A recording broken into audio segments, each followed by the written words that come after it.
Welcome to the City Show. Pat O Melia here. You there? That's exactly why I do the show, because you're there. You know, we changed the times. We got shows only airing on Comcast now on Thursdays at 1:30, but it's all through Hudson County on Thursdays at 1:30. Every municipality gets to enjoy the City Show every Thursday, 1 o'clock from Secaucus to Harrison to Jersey City. So we're able to get more coverage there. And for right now, we're still streaming on Tuesdays. We're about to go on a hiatus on July 9th. Probably let Hudson County View and Fernando get their last tapings in that week. But after that, we'll be on hiatus. Shore Show will come back where we talk, broadcasting from the Jersey Shore. Then after hiatus, we'll figure out if we're still going to broadcast on Tuesdays strictly on a stream. Then on Thursdays, Comcast, Optimum, and the streams. All right, let's get to the show. There is movement afoot in Trenton to raise the minimum requirements for automobile liability insurance. Jersey is it's probably the highest car insurance state in the United States. It's just another one of those we're number one situations, along with property taxes and a few other things. If they move that minimum up, you're just going to encourage more drivers who have no insurance. And one of the problems with insurance, and again, for a while there, we couldn't get any insurance companies. In my youth, we used to have self-insurance, state insurance, self-state insurance. They're predicating insurance on things that have nothing to do with driving, like education, a credit rating, where you live. It had nothing to do with their driving. So somewhere along the line, we need to talk to our state representatives and say, listen, let's get the insurance the proper way here. Where you live or how far you went education-wise shouldn't matter if you're a driver or not. Liberty State Park bill will get some activity this week. It might even get voted upon. This is the bill that would allow more activity, for lack of a better word, in Liberty State Park. It is a huge park. I think everybody's concerns can be addressed there with Liberty State Park. I have no problem with some commercialization there. I would bring back the idea of the marina there. I have no problem with a 5,000-seat stadium that can have ball games in it, or an amphitheater. All that's fine.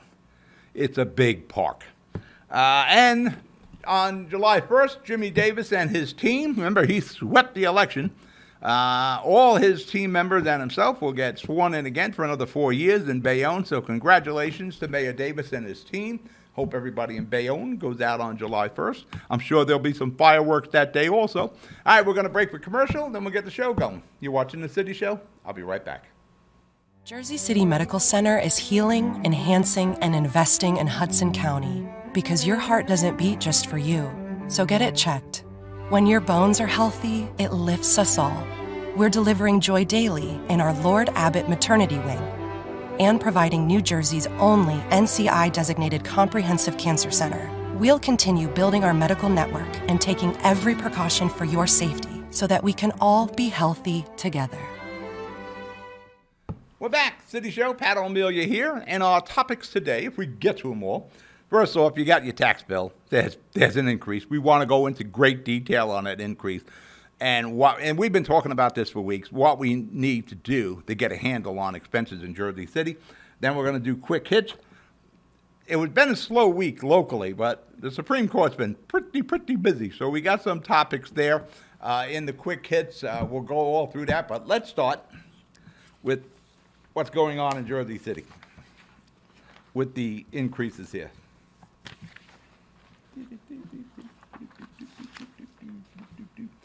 Very hot outside today.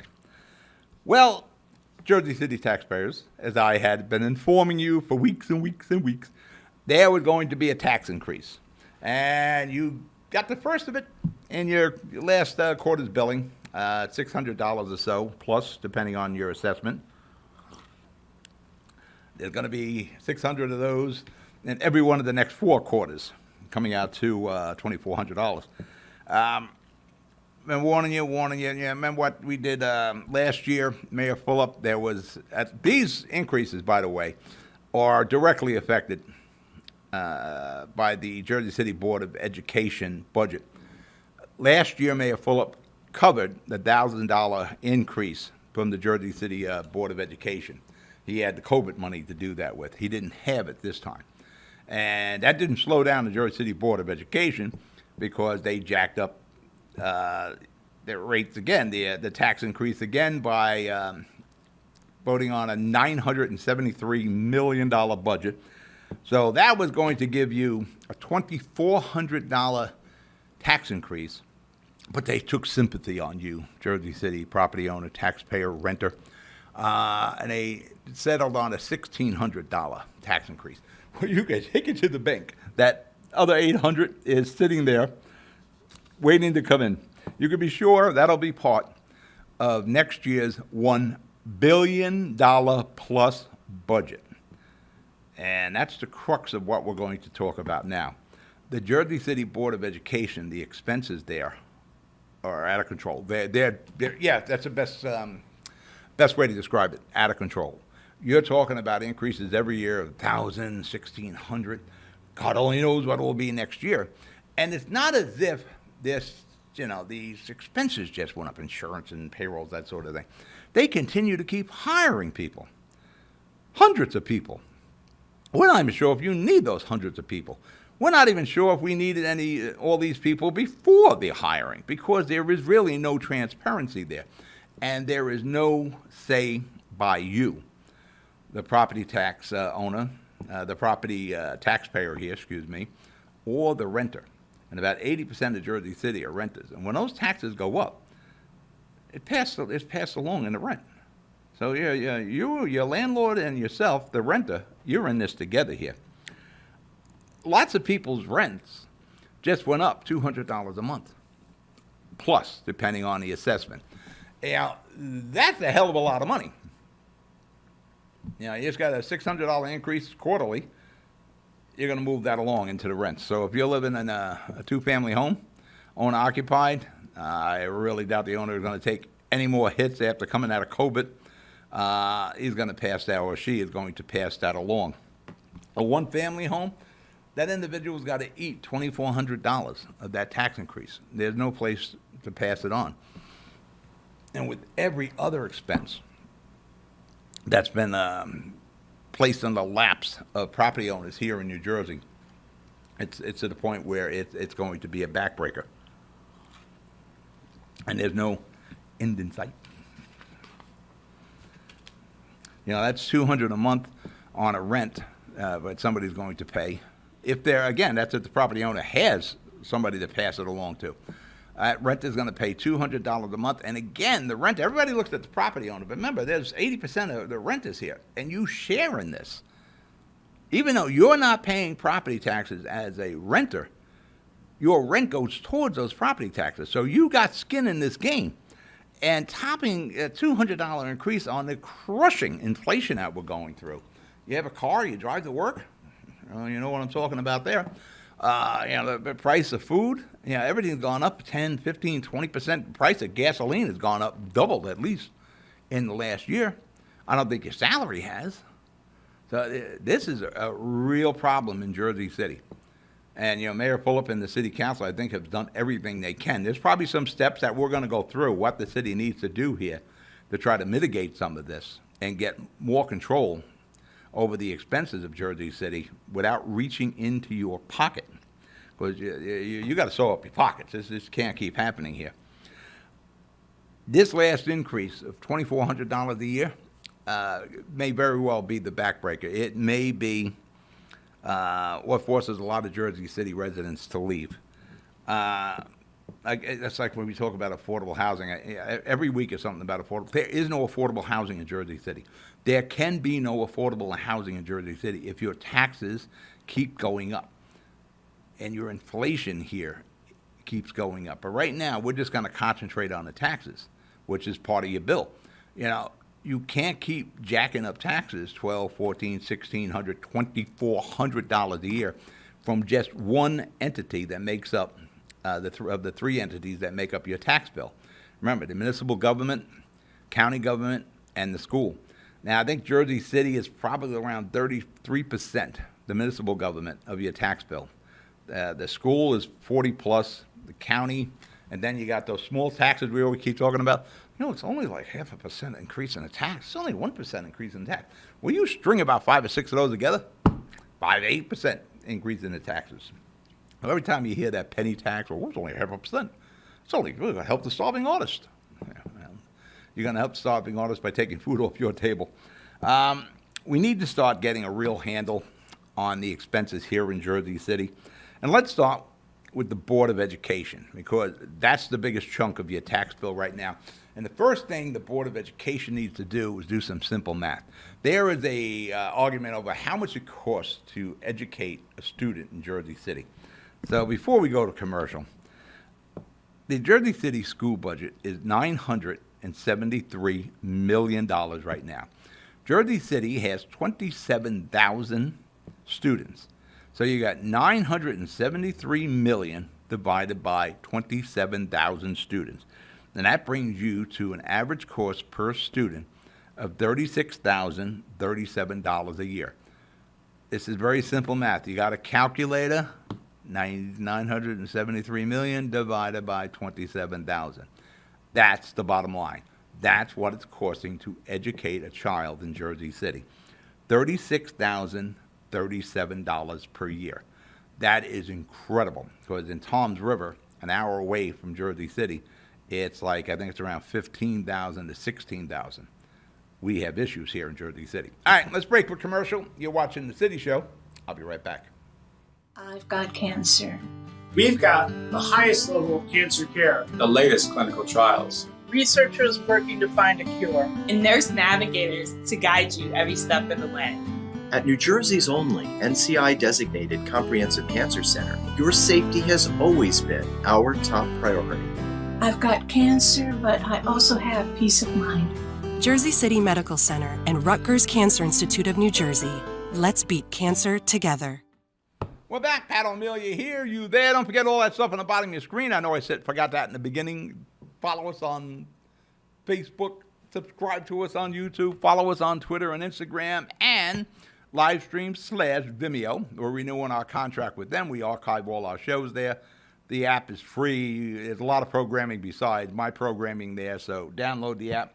Getting back to the Jersey City Board of Education and what the expense is to educate a kid, what the dollar sign is.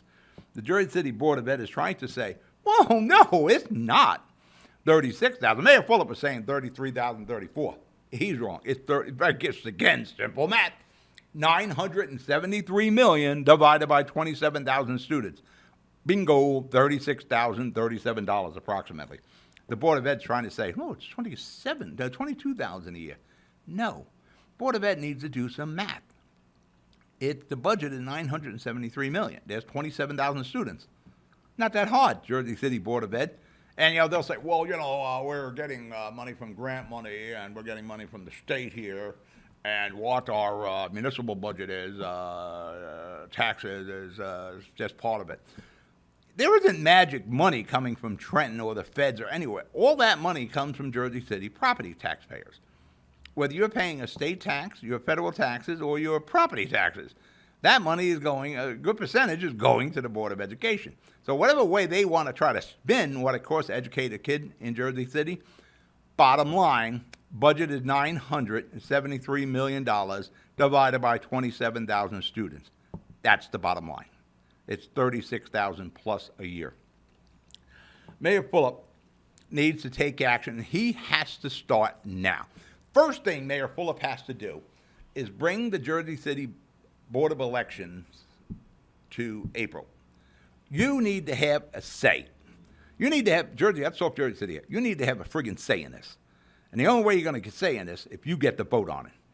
If we bring it back to April, I would like to bring it back to municipal elections in May. But if it's April by statute, I guess we have to do that. You need to have a say in that budget because you're paying for that budget. Whether you're the property owner or you're the renter, you're paying for that. And it's unfortunate for some people, some senior or young couple that just moved in, or a young guy or young gal, they're paying the school tax. They're not getting anything for that. That's not fair. That's something we need to start looking at. Just because this is how we always did it doesn't mean that's how we're always going to do it.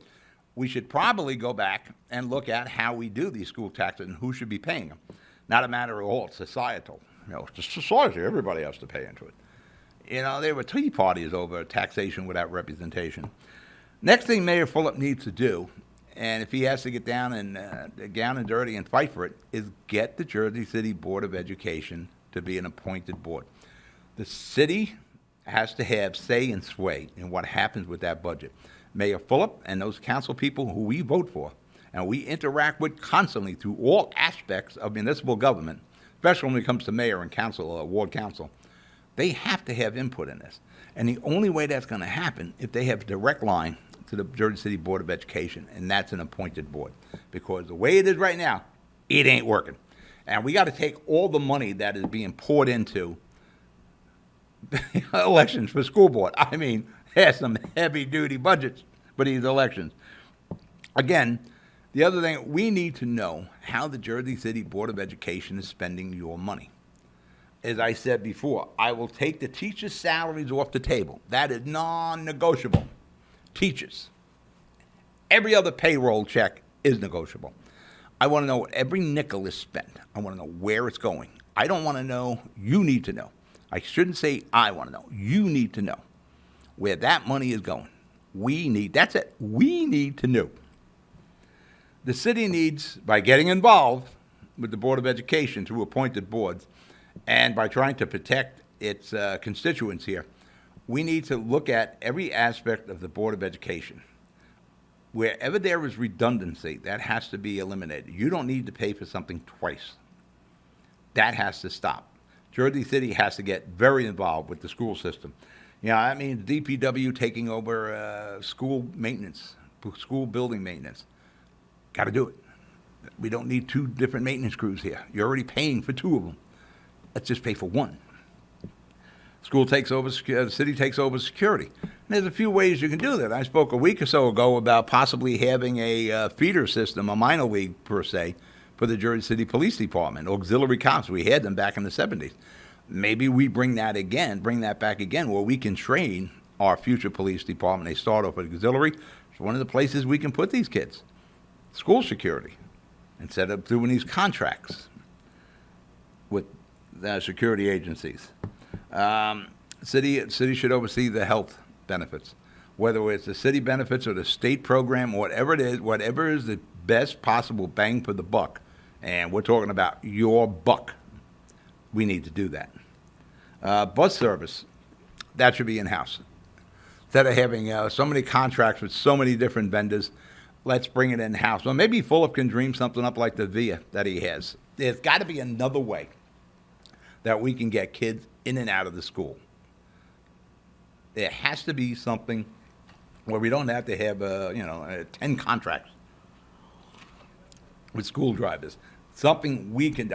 Maybe you run the buses out of DPW. I don't know. Somewhere along the line, we need to take ownership of the school buses because we're paying tremendous amount of money on that. I'm not sure we're getting the service we deserve. I don't know what these bus drivers do between the morning and the afternoon. Maybe there's another way we can expand the use of those buses. Everything is on the table to look at. All schools receiving any kind of taxpayer funding should be under one roof. And I'm talking charter schools and I'm talking religious schools. Now, they're getting tax breaks. The religious school, they don't pay property taxes. If you're getting a break from the city of Jersey City, should all be under one roof then. Charter school, one school system. Unless they want to opt out. The religious schools don't want to have a break on property taxes, they can opt out. Well, one school system. We don't need you paying for a bunch of them. And you are. If they're tax exempt, you are paying for it. We got to get more bang out of your buck. We need to review all Class 15D, not-for-profit exemptions, and there's about 800 of them in Jersey City. They all have to be reviewed. Of course, you're paying property taxes, and 40% or 40% plus goes toward the school budget. Those 800 some odd properties, they're not paying that. Next, let's get out of the school, Jersey City. 10% cut across the board with every department in Jersey City. And I said this a couple of weeks ago. Lee Iacocca, business genius, financial genius, saved Chrysler a couple of times. He always said, I could cut 10% out of any budget. Most of us have already had to cut out 10% out of our home budget, so I think the city can pull that off. And while we're right, let's finish this up and I come back with commercial. You're watching The City Show? I'll be right back. Jersey City Medical Center has a passion for heart health. We're Hudson County's only full-service heart hospital with innovative technologies and premier cardiovascular physicians, a partnership with Rutgers Health, the latest technology and medical advancements, and nationally renowned care for every heart in every community. Whoever your heart beats for, our hearts beat for you. Jersey City Medical Center. We're back. Pat O Melia here. You there? And in closing, before we get to quick hits, the city has to enter any kind of shared service agreement we can do. Well, first off, we should try to do anything we can in-house wise in Jersey City. Stop farming out all these projects or street repairs or park repairs or whatever the hell we're doing. We have to try to do as much in-house as possible. Like I said a week ago, the week before, you have to have a new kind of mayor, a manager, and everybody has to become a new type of director or manager in the city. We need to enter shared services with all of our border-touching municipalities, and that would be, the state, the county, Bayonne, Union City, Hoboken, North Bergen, Secaucus. All of our borders of Jersey City touch all those entities. There are things we can do, whether we bill Bayonne or North Bergen or we enter an agreement that we share service, whatever it is. Any way we can lower the bite on Jersey City people and in return lower the bite on Hoboken and North Bergen or Union City, we should be exploring that. We owe it to you, we owe it to all taxpayers to explore any possible shared service agreement. Any way we can cut the bite on your tax dollar and still deliver the same type of city services, we should be doing that. All right, quick hits. Now, the Supreme Court's been pretty busy the last week or so. Main one is Roe versus Wade, the abortion question. As a man, yes, I should be putting my 2 cents in this question. I have no skin in the game, but why not? All guys are going to say they have an opinion here. I would rather have home rule, state rule, when it comes to the abortion question. I'm not a female, of course. I don't identify with being, because that's the kind of thing we have a problem with now. What is a female? What is a woman nowadays? Who identifies with what? I have no problem with Jersey calling its own shot. I have no problem putting the abortion question up on a referendum. I also have no problem with that women would be the only ones to vote on that referendum. And whatever, the people say is what we do here with the state. And that's it. Simple question. Roe versus Wade was like 50 years ago. And they're talking about the conservative or Republican appointed judges. 50 years ago, it was Republican appointed judges that approved Roe versus Wade. But, 50 years ago, they went back and looked at it. When you go back in history, and we keep doing this all the time, we look back in history and we judge with today's vision. That's a tough way to view history. But, put it on a referendum, let only women vote on it, and whatever it is, that's what we do. Simple as that.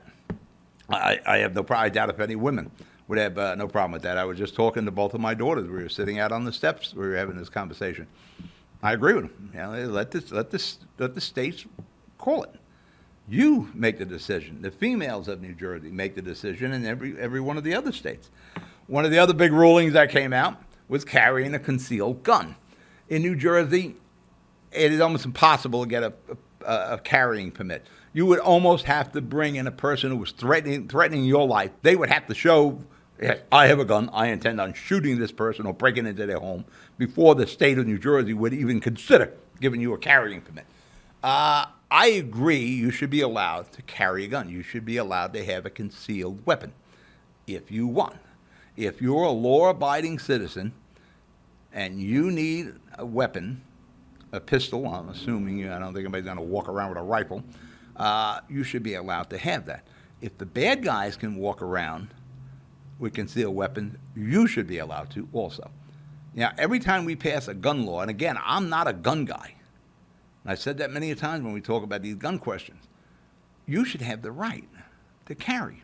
And we keep changing the gun laws that affect the law-abiding gun owners and thinking it's going to affect the bad guys somehow. The bad guys don't care about your gun laws. They're hell-bent on committing a crime, killing somebody, robbing a store, whatever the case is. They don't give a damn about your gun laws. They're bad guys.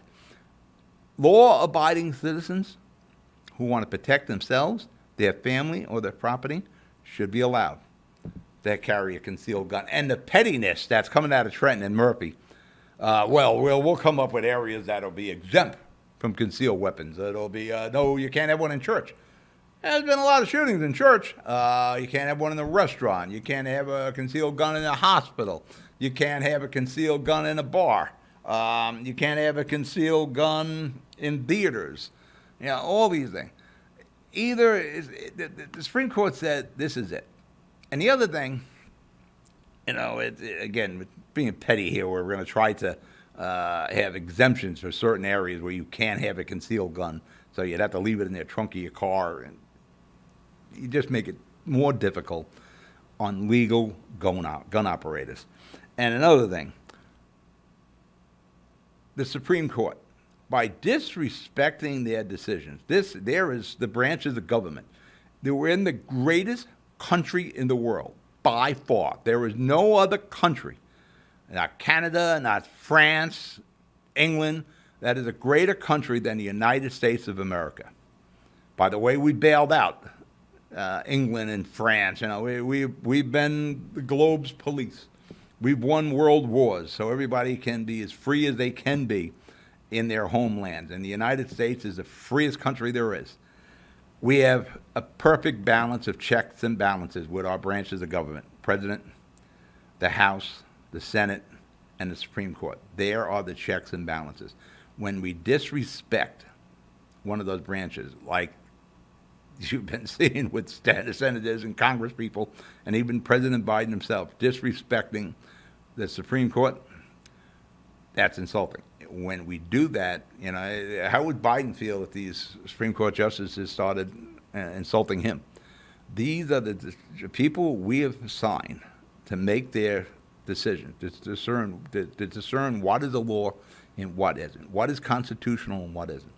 And when we disparage them, we just throw dirt on our own government. We have the best government in the world with the best checks and balances. And the ultimate check and balance is you, the voter. And last but not least, we're just talking about expenses here in Jersey City. Jersey City's school crossing guards contract is about to be settled. I think they're going to get like $1 an hour. But Jersey City may be on the hook for $30 million in back pay. I just want to bring this forward. I know I spoke about this in past shows. I used to be a patrol boy. I think I was a patrol boy from like 5th to 8th grade. I would cross, I guess over the course of a year, thousands of students every day. I never lost a student crossing them from school. I wasn't getting $25 an hour to do that. I was a kid. I had a belt with a badge. Every day I crossed those kids. Never lost a kid. Now we're talking about owing $30 million. Only in Jersey City. All right, we're at a show. You be good. You be safe. I'll talk to you during the week. Good night.